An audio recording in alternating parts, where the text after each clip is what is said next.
Good evening and welcome to another edition of What's Happening. I'm Elliot Margolis. I'm here with my co-host Gail Burke, and our special guest tonight is Mark Carlson. And I keep making that mistake. Sorry about that. From the Children's Center of Communication, aka the Beverly School of the Deaf. There you go. There we go. At least I got that right. Mark, welcome to the show, and thank you for coming. Thank you for having me. Gail, George, and I came down to visit you at the school a couple of months ago. Yeah.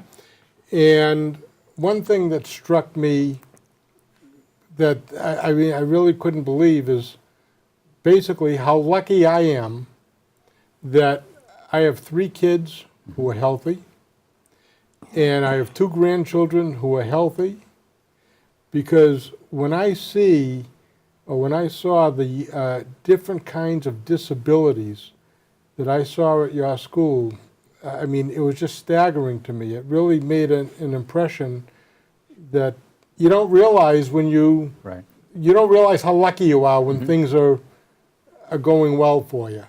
Yeah. And That's certainly the case with many people that come in who are not exposed to disabilities or not exposed to children with special needs. They come in and their eyes become open not only to what's out there, but to the values and exceptionalities that they have themselves that they were born with. So it's always good to get people in and open their eyes a little bit. it really was eye-opening. Yeah. One of the things that I was interested in, and I was on your website today, and it's the PIP program, the Parent Infant Toddler program, to get these parents and their babies in there for early intervention. Could you go into that a little bit? Yeah, so the Parent Infant program has been, it's been serving children from birth to age 3, probably for about the last 45 to 50 years. And it's a program that's funded by the Department of Public Health.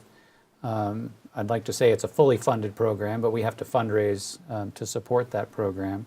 But our staff are going into the family's home. They're working with the family and working with the child to develop those skills, not only for the child that they can be communicating and developing lifelong skills, but teaching the parents how to work with the child. Because there's no sort of recipe book or instruction guide when a parent receives a child who has a hearing loss or another significant special needs. There's no direction for them, and so we're going into the home and providing that support and that instruction just so the parents can understand how to work with their child, how to communicate, and get them really set off on the right foot. It makes a huge difference in the outcomes for those kids when we can start early. If we can start between 1, 2, and 3 years old, we're really getting that child off to the right start. Now, when you have babies that have these disabilities, is it evident right away, the hearing problem, or is it gradual that the parents start to realize that something may be wrong? There is a newborn hearing screening that happens for all children.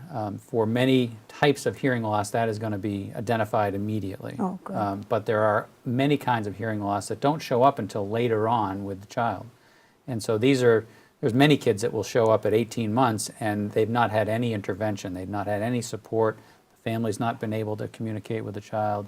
And we're sort of, again, we're starting from a place where we're way behind the 8 ball, and we need to play catch up for that child because they don't have the language input and the hearing of just hearing things around them to develop language and communication skills.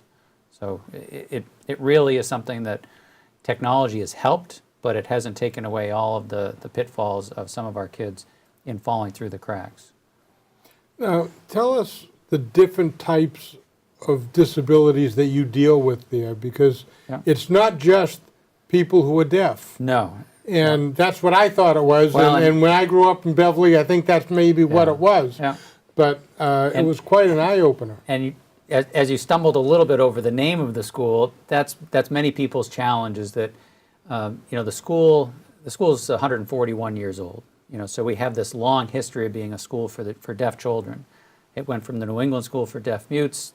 In 1920, it converted to the Beverly School for the Deaf. In 2008, we changed the name to the Children's Center for Communication. And that helped us rebrand across not only deaf and hard of hearing children, but other children who are hearing with communication disorders, communication challenges.